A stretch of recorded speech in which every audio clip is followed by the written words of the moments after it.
Të nderuar shikues, mirë se vini në emisionin Shqiptarja, këtu në televizionin Globi. Sonte do të diskutojmë mbi rolin e femrës në fenë islame dhe si feja islame e trajton atë. Në shtetin tonë, në Republikën e Maqedonisë, nëpërmes kushtetutës dhe ligjeve, janë të përcaktuara të drejtës e gjinisë femrore dhe mashkullore.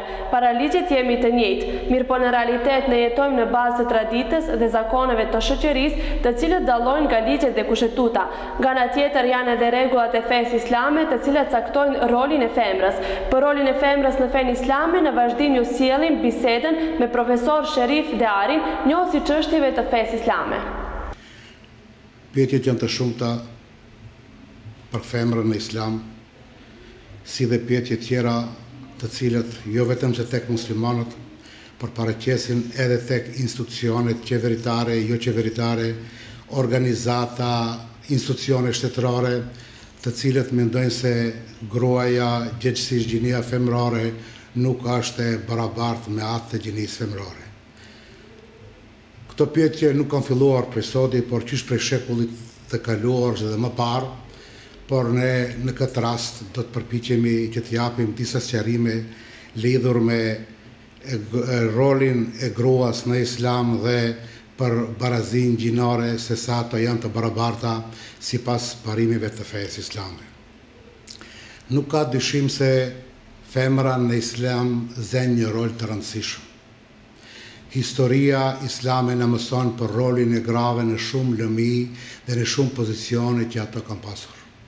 Por mbi të gjitha, të jem më i shkurt, nana në islam konsiderohet si nanë. Edhe kur një prej shokëve të dashurit Muhamedit a.s. i o përgjigjur Muhamedit, ai 3 herë i është thënë se nana, dhe për së 4 herë i është përgjigjur ndaj obligimeve që i ka ndaj babës së tij. Sipas fesë islame, në konceptin islam i cili bazohet në bazat e shëndoshë të fesë islame, ato janë të barabarta dhe nuk ka kur një farë dallimi mes gjinisë mashkullore dhe mes asaj femrore.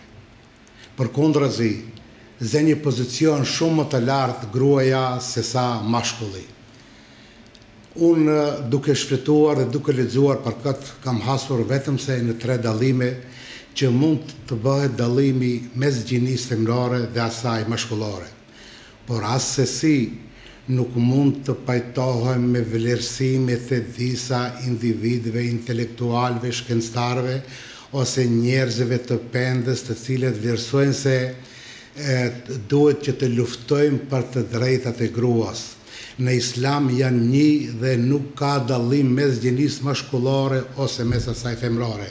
Në të gjitha fushat e jetës ajo është e barabartë. Dhe këto nuk janë novitete, ne nuk i nxjerrim, sepse nuk jemi ato që mund të ndryshojmë diçka në jurisprudencën islame, por ne në bazë diturisë, në bazë të dhënave, ne përpiqemi që të japim dritë, kurse këto që i them, bazat i kanë qish prej momenteve të para, kur ka filluar që të shpallet Kurani, gjithësisht të prezentohet Islami si teori, si pushtet, si kushtetut, si njerëz të cilët në jetën e përditshme kanë aplikuar dhe kanë zbatuar urdhrat e Allahut xhelle xhelaluhu. A mund që një mashkull dhe një femër të jenë të barabartë dhe a janë ata të njëjtë? Përgjigjen në këta pyetje do t'ju japë njëri prej njohësve më të mirë të fesë islame në botë, Dr. Zaki Naik, i cili përveç se është njohës i mirë i fesë islame, ai është edhe njohës i mirë i fesë krishtere.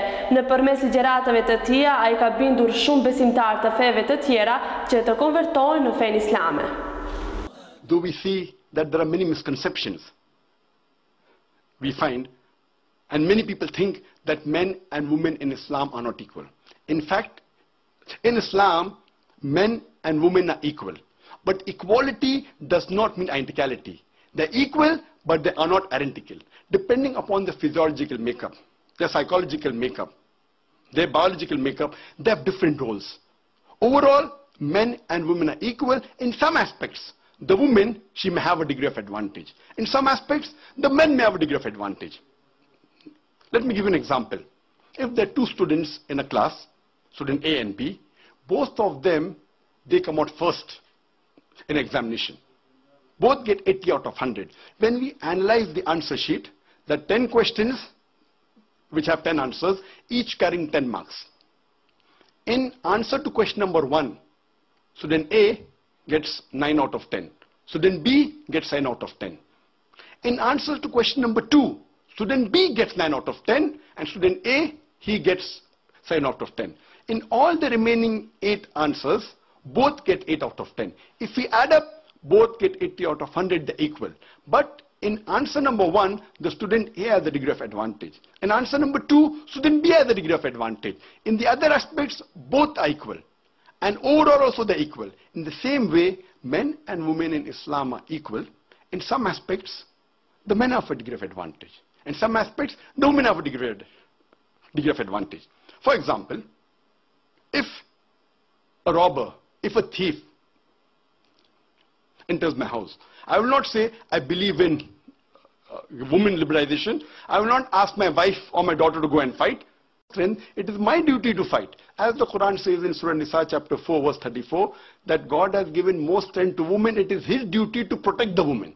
So in strength, the men have a degree of advantage. And the other example I gave earlier, that where companionship of the children is concerned for the parents, the women have 3 times more companionship as compared to men. The mother has 3 times more companionship as compared to father. So here, the women have a degree of advantage. So as I said earlier, men and women in Islam are equal.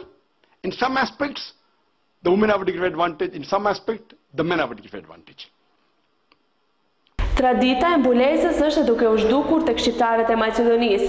Është e paraqitur një trend i ri në shoqërinë tonë që mbulesa me sa duket nuk I përshtatet modernizimit të sotëm. Përse është e rëndësishëm që një femër të mbulohet, në vazhdim do të ndjekim edhe mendimin e profesorit Sherif Deari. Sa I përket mbulesës, mbulesa është një prej kushteve të fesë islame. Por kur themi mbulesë, çfarë mbulese? Mundet femra muslimane inteligente, e cila ka talent dhe është e zhvilluar, është e formuar si femër, mund me mbulesë të tregone personalitetin e vetë ashtu si që ka hije një femrës muslimane.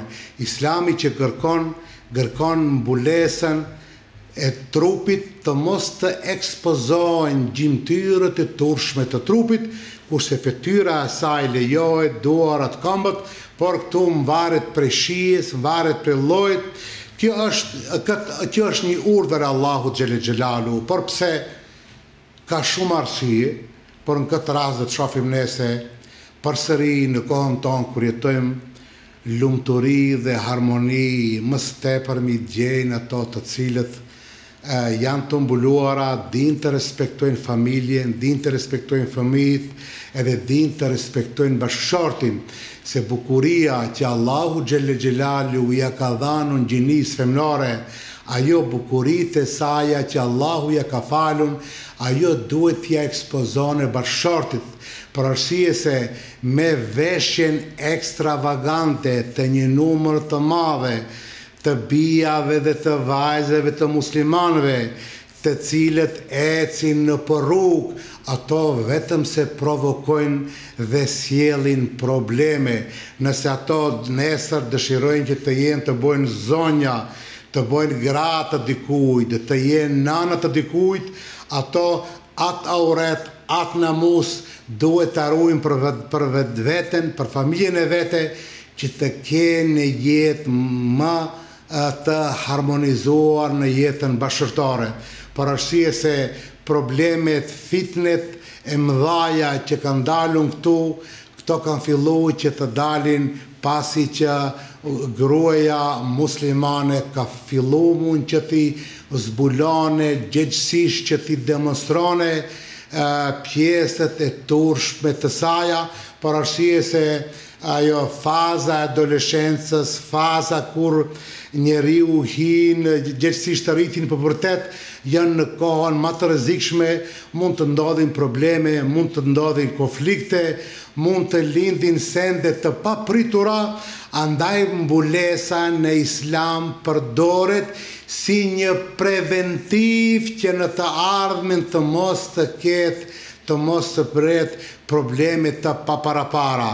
Unë përpoqja këtë me disa fjalë të shkurta, por ai cili ka urdhëruar që gruaja të mbulohet, ai din të mirën tonë, Zoti nuk ka nevojë për atë, por Zoti ja ka obliguar muslimanët që të ruajnë nderin, që të ruajnë vetveten, që të ruajnë familjen, se shumë familje sot në botë kanë krizë familjare, duke mos respektuar urdhët dhe obligimet të cilët ndalin nga feja islame, të cilën Allahu e ka zbritur që muslimanët dhe që bashkëshortja në tekst të veçantë të jetë një vend ku të jetë një aktore e cila do të rehabilitonte, do të relaksonte, do të shqetësonte bashkëshortin kur ai kthehet ose kur ai takohet me atë. Kurse ne të gjitha këto që Allahu na ka urdhëruar, mos mendoni se është interesi Allahut. Allahu këto urdhra, këto obligime na ka porositur neve si musliman që ti përdorim si ilaçe për të mirën tonë, për arsye se pasojat e këtyre janë shumë më të mëdha. Unë du të jap një shembull edhe pse nuk folim për atë, por ka të bëjë me këtë. Dikur para 10 viteve shkurorëzimet ishin shumë të rrallë ose të pakta. Pa marrë parasysh rrethanave, ato dishin të respektojnë fëmijët, disin familjen edhe kështu ruheshte. Por 2-3 vitet e fundit shkurorëzimet janë shumë të mëdha. Dhe unë jam në atë komision dhe duke i ndëgjuar palët, shohim në kundërshtimin e mos pajtime, po një prej rezultateve kryesoreve si pasojë del që femra muslimane, duke mos respektuar prindrit, duke mos respektuar urdhrat e Allahut, ato bën edhe takime të paligjshme me partnerët e saj të ardhshëm, pa mos i konsultuar prindrit e tij, të cilët Allahu xhelle xhelalu ka bërë pjesë përbërëse të jetës, edhe një ardhmëri të një fëmije më tepër dhemb ajo në fëmijë, në shpirtin, në zemrën e prindrit, se sa ajo është në atë fazë kur ajo nuk mund të dallone, por në atë dominon ajo fuqia e pshore, edhe ajo ose ai në atë momente i shkel të gjitha rregullat. Mbulesa e femrës e mbron femrën në shoqërinë e saj, e mbron nderin e saj dhe nderin e familjes së saj. Kështu është shprehur Dr. Zakir Naik. Ta ndjekim. If you read the Quran and Islam has prescribed hijab. That means the woman should be covered.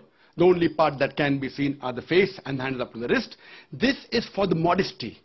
And it is not only mentioned in the Quran, it is also mentioned in the Bible.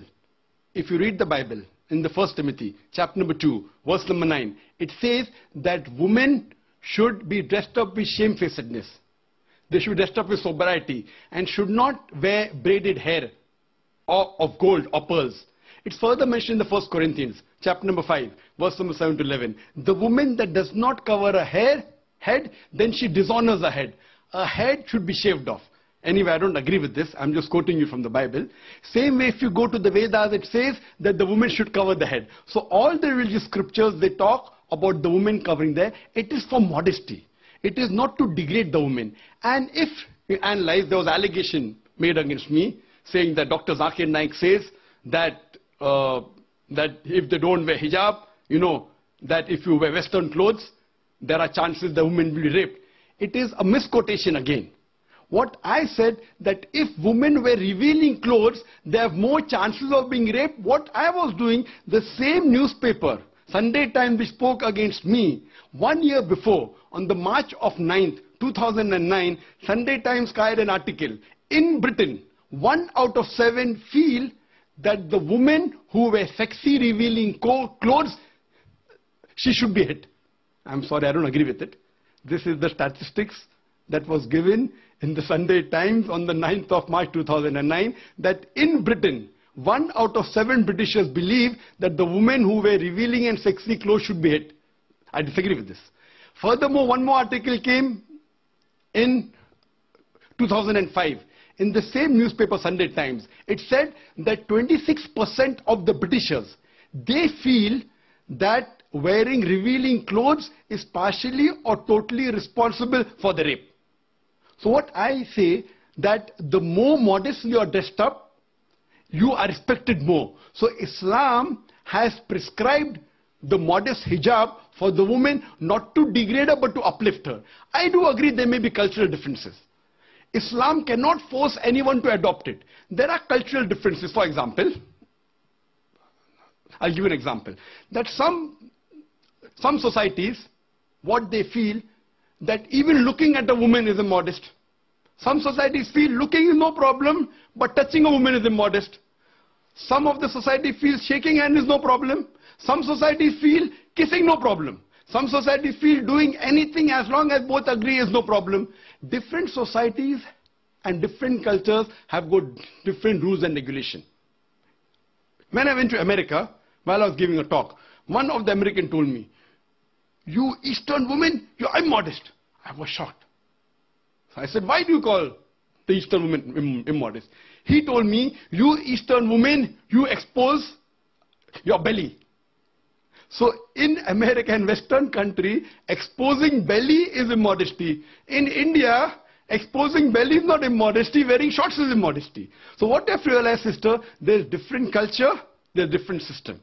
Islam cannot force anyone to adopt. It's clearly mentioned in the Quran in Surah Baqarah chapter number 2, verse number 256, La ikraha fid din, there is no compulsion in religion. But if some women want to adopt the hijab because they feel modest and they feel respected, I feel no other woman should disagree. And when I've been to UK, I've seen hundreds and thousands of women who do cover their hair and who feel that they are uplifted because of this modesty. Në shoqërinë tonë, si trashëgimtar absolut, paraqitet gjinia mashkullore. Në të gjitha testamentet, ata janë trashëgimtar absolut. Mirëpo ka të drejtë edhe gjinia femrore në trashëgimi, dhe si është kjo e rregulluar në bazë të fesë islame. Në këtë rast, unë do desha të theksoj vetëm se 3 raste. Së pari njëherë, shkurërzimi është në duar të mashkullit. Por nuk do të thotë se këtë drejtë islami ia eliminon gruas. Nëse ajo burin nuk i plotëson kushtet si pas parimeve të fesë islame, gjithësisht obligimeve që i kanë dhe gruas, atëherë ajo nuk ka të drejtë që të shkurërzone burin, por ajo ka të drejtë që të paraqesë kërkesë për shkurërzim nëse nuk plotësohen kushtet elementare të asaj kontrate. Ajo dita që problemi është dallimi, bëhet një dallim në pasuri. Mashkullit në Islam i takojnë 2 pjesë, kurse femrës i takon 1. Supozojmë se një prind ka vdekur dhe ka lënë 1 djalë dhe 2 vajza. Në këtë rast pasuria ndahet në 4 pjesë.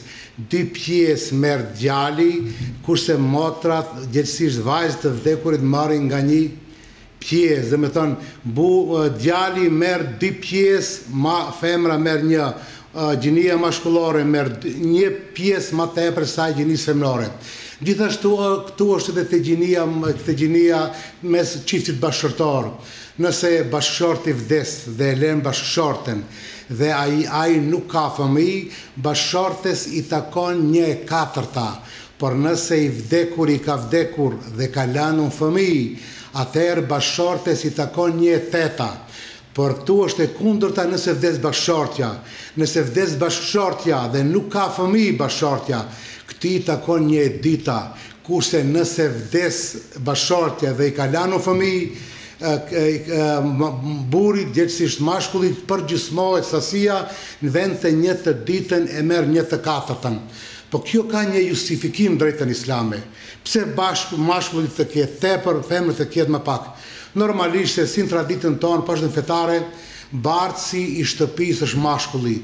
Dhe ajo që është kryesore është, të marrim për shembull, nëse vajza don të martohet, atë qezi, nëse paje, nëse prekaditje në sri, duhet të bëne ana e djalit të dhëndrit. kurse që e ka të gatshme, kurse mashkulli duhet që vetë të përgatitet, kështu që vetëm se në trashëgimi i përgjysmohet. Ka edhe një rol ku femra nuk ka të drejtë të bëhet sipas parimit të fesë islame. Çdo funksion, çdo postë, çdo lëmi, Islami nuk bën fare dallim mes gjinisë mashkullore dhe mes femrore me përreshtet në dy rasteve, dhe ky rasti i tretë është nuk mund të bëhet president shteti. President shteti në kuptimin të sistemit presidencial, për arsye se juristët të cilët e njohin këtë lëmi, ai i cili është themeluar në kohën e Muhamedit alayhis salatu vesselam, ma tepër i përgjan sistemit presidencial se sa ati parlamentar, për arsye se sistemi presidencial në vetin gërthen edhe ekzekutivit, që do të thot emrimi i ministrave, kryeministrit, të gjithë janë nën kompetencat e presidentit. E pse këtu nuk ka të drejtë sipas parimeve?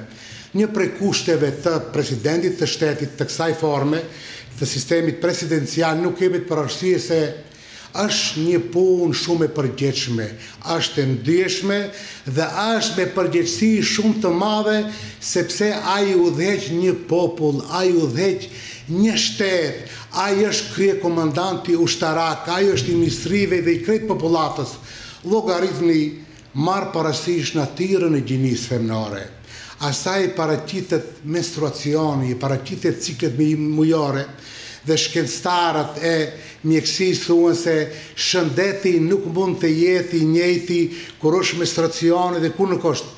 Po diçka tjetër që është dhe shumë me rëndësi, ndodh që femra të jetë shtatzane, ose ndodh që të jetë në atë kohën pas lindjes, që ajo është një situatë tjetër shëndetësore, kurse si burr shteti duhet të ballafaqohet me të gjitha problemet të cilët u paraqiten njerëzve të cilët gjithësisht qytetarët që jetojnë në shtet.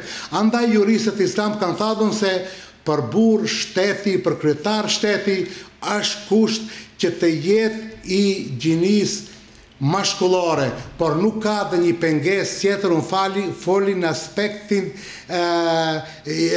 aspektin juridik të fesë islame. Kishte gjithçka e përgatitur për këtë edicion të Shqiptares, dhe takohemi javën e ardhshme në të njëjtin termin ora 19:30 minuta, ku do të trajtojmë edhe tema tjera interesante për femrën në përgjithësi.